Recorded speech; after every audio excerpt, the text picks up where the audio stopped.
This is Josh Sigurdson here of World Alternative Media, and I'm joined by the one and only Principal himself, Marc Emery. Nice to talk to you again. Now, how have you been enjoying the Prairie Medicinal Harvest Cup this year? Well, I look at this from a different perspective. I look at this from the perspective of someone who, in 2004, spent a 3-month sentence here at Saskatoon Correctional for passing one joint in a crowd of adults down by the Vimy Memorial. So that I can come here now, 11 years later, and participate in this kind of Harvest Cup with all these judging and sampling of various strains, and this really beautiful facility, actually, the O'Brien Center. And then that it's totally like unmolested and civilized and done. You couldn't have people drinking beer all day long like this and expect that to be a civilized result. So it's good for the culture, it's good for Saskatoon, it means we've certainly progressed a lot, and it's a very pleasant thing to see. And certainly marijuana isn't harmful, but how do you walk after testing all the different strains? I can't honestly say I test these. When they say Medicinal Harvest Cup, it's probably for a reason. A lot trying to sample all 24 strains to me is just a bit much. So I really can't say I can do that judging with any integrity because I like to get high. My mother died of Alzheimer's and my father died of a stroke, and these things are genetic. His father died of a stroke and his father, and so by smoking cannabis I feel I'm like doing the best I can to keep my blood thinner, the plaque cleaned up in my bloodstream, the plaque cleaned up in my brain, which causes dementia and Alzheimer's, and keeping my endocannabinoid system sustained with cannabinoids. So I enjoy it recreationally. I like the benefits I believe it's going to give me in longevity over the longevity my parents had. They both died around age 80. So hopefully I can stay healthy till I'm about 90, and I'm thinking cannabis should be able to do that. Now, I'm from Winnipeg, so I've witnessed Glenn Price from your medical cannabis headquarters have to go through a lot over the last couple of months. What are your thoughts on Glenn Price's case, and what would your advice be to him? Well, unfortunately, they put you on bail, so my first advice is always open up again, but that's only relevant if they don't put you on bail. And if you get charged with an indictable offense, then you're going to be put on bail and you'll be rearrested if you continue to do it. That's why it's important to have a volunteer organization, if you could, to look after a compassion club so that different people get arrested each time. Over time, that would tax the judicial system and start to get some change, but not before a few people go to jail. But, I've always said it's a lot more effective to go to jail as a warrior than to go to jail as a victim. So by planning the time and date of your arrest or the actions you're doing is much better than to be surprised and to be seen as a victim. So that's what they need to do. They need to open up a compassion club run by members in Winnipeg and dare the authorities to imprison them. Now, with that said, when I saw you in Vancouver speaking at the Sons of Anarchy event, I noticed that you were talking about you might have to go through more of this process, a court process, with your shop. Where are you at with that? Well, the city is in the initial parts of regulating most of the businesses out of business. Needless to say, we're going to oppose any attempt to try and forcibly relocate us or forcibly close our lounges or forcibly refer to our store as a marijuana store. We don't sell marijuana.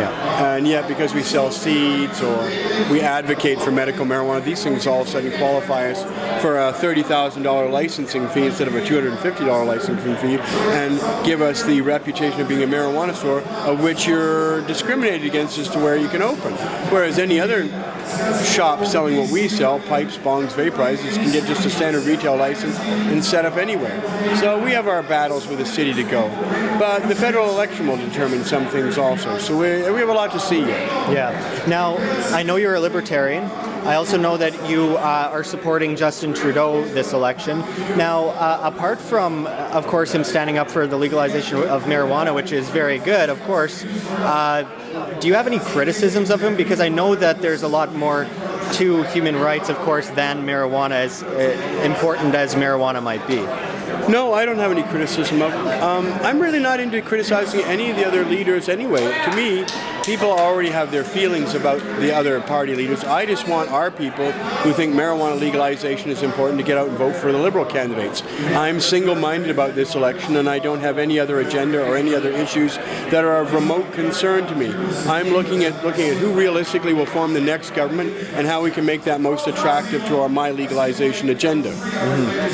Because, of course, things like Cannabis Day under Bill C-51 would still be considered somewhat of a terrorist act because of the stigma. Well, but you're editorializing now, whereas an interview with me is see, I don't regard Bill C-51 as remotely important. Yeah. And the reason being is most of the people who are frightened about Bill C-51 are not credible activists in any field who are likely to ever be under any government investigation. So they're just making themselves feel good by pretending they're so important as to be spied on. To me, if you're being spied on by the federal government, you must be doing a good job, because the likelihood is you're trying to disrupt the status quo.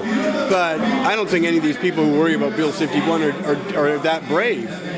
Because anybody really brave as an actor would be proud to go to jail for what they believe in. That wouldn't scare them at least. It doesn't scare me. And I've gone to, 34 prisons in Canada, United States. And if you really believe in it, then you should definitely be willing to go to jail for it. And then if you don't really want to go to jail for it, then you don't believe in it that bad anyway. So don't complain to me about the government's gone fascist on you if you're not willing to go to jail in the first place. And if the government comes and get you, you should be proud to go.